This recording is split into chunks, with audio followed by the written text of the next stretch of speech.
launched the site. And people started using it. You know, our growth was more linear than exponential. You know, you see these kind of hockey stick, Twitter, Facebook, Pinterest. These things start in 2009 and are huge in 2011. Our growth was a lot slower. But people were using the site, and we realized, kind of keeping tabs on things, that we had a problem. After all this work, this kind of thought going into this algorithm, and the kind of sweat that we went into our interface, we had this thing that we later came to call the focus problem. But when we first discovered it, we didn't know, you know, we had to make up that name later. It was that the people, they see a page, there's your recommendation, there's all this other stuff. People have spent all this time crafting their profiles. Everyone's put all this work in the system, us and our users. People just click on the hottest picture on the page. And what happens in that situation, that's not necessarily objectively bad, but it has this following effect.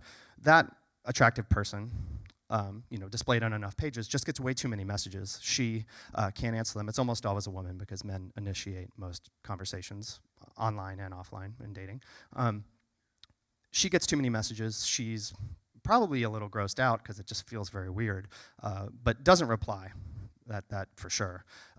The men who are sending them, since they don't get replies, they get bummed out, and now they leave, or they double down and are like, all right, fine, I'm just going to send more messages if this is how it's going to go. And so then the next hottest person and so forth, and it's basically a big death spiral, as you can probably imagine. The guys don't get replies, the women get too many messages, your site is done. So you have to manage this. You have to know who's attractive and who isn't before you display them, basically. Like, obviously, you could.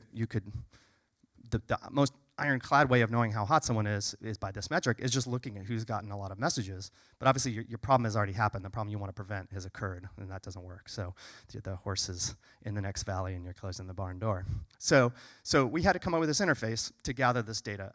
And this was basically the transition of OkCupid from a site, you know, look, we were collecting information. We didn't think about it as data, but we had a kind of basically a glorified survey.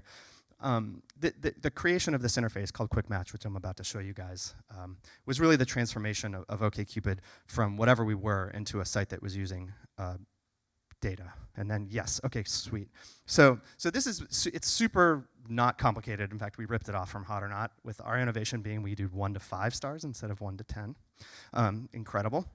Basically, you see someone's photos, you rate them, whatever you want to rate them, and you see their profile down below. And in this way, we were able to collect information very quickly about users, and it was a thing where we knew how good looking you were, not because you told us, but because 1,000 other users had judged you, and we basically crowdsourced your attractiveness.